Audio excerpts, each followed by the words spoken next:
Schedules of the constitution ಅನ್ನ ನೆನಪಿಟ್ಕೊಳ್ಳಕ್ಕೆ ಒಂದು mnemonic ಇದೆ. ಸೊ ಆ ನಿಮೋನಿಕ್ ಏನಪ್ಪಾ ಅಂತ ಅಂದ್ರೆ tears of old P M. So ನೀವು ಈ ದೃಶ್ಯವನ್ನ ನೆನ್ಪಿಟ್ಕೊಂಡ್ರೆ ನಿಮ್ಗೆ ಎಲ್ಲಾ ಸ್ಕೆಡ್ಯೂಲ್ಸ್ ನೆನಪಾಗುತ್ತೆ.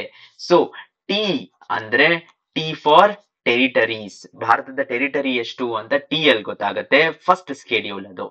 ಸ್ಕೆಡ್ಯೂಲ್ 2 ಅಲ್ಲಿ ಏನಿದೆ ಅಂದ್ರೆ ಎಮೋಲ್ಯುಮೆಂಟ್ಸ್ ಅಂತ ಇ.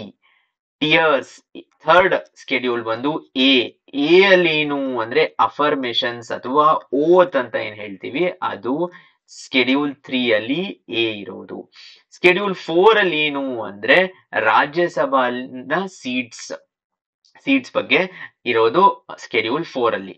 ಸ್ಕೆಡ್ಯೂಲ್ 5 ಅಲ್ಲಿ scheduled areas in a administration across different states.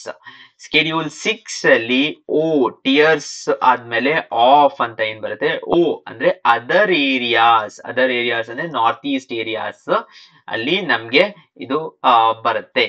ಓ ಆದ್ಮೇಲೆ ಎಫ್.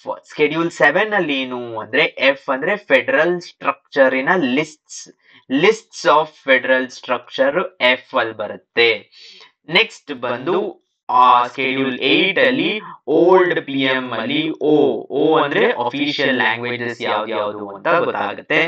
ಸ್ಕೆಡ್ಯೂಲ್ 9 ಅಲ್ಲಿ ಏನು ಅಂತ ಅಂದ್ರೆ ಲ್ಯಾಂಡ್ ರಿಫಾರ್ಮ್ಸ್ ಇನ್ ಆಕ್ಟ್ಸ್ ಏನಿದೆ ಅದು ಸ್ಕೆಡ್ಯೂಲ್ 9 ಅಲ್ಲಿ ಇಟ್ಟಿದ್ದಾರೆ. ಸ್ಕೆಡ್ಯೂಲ್ 10 ಏನು ಅಂದ್ರೆ ಡಿಫೆಕ್ಷನ್ ಲಾಸ್ ಅಥವಾ ಆಂಟಿ ಡಿಫೆಕ್ಷನ್ ಲಾಸ್ ಅಂತಾನು ಗೊತ್ತು ಮಾಡ್ಕೋಬಹುದು. Finally schedule 11 and 12 is PM ಅಂತ ಹೇಳ್ತೀವಿ. P for panchayat, M for municipality. So ಈ ಚಿತ್ರವನ್ನ ನೆನ್ಪಿಟ್ಕೊಂಡು ಈ ನಿಮೋನಿಕ್ ಇಂದ ನಮ್ಗೆ ಕ್ವೆಶ್ಚನ್ಸ್ ಅನ್ನ ಸಾಲ್ವ್ ಮಾಡಬಹುದು.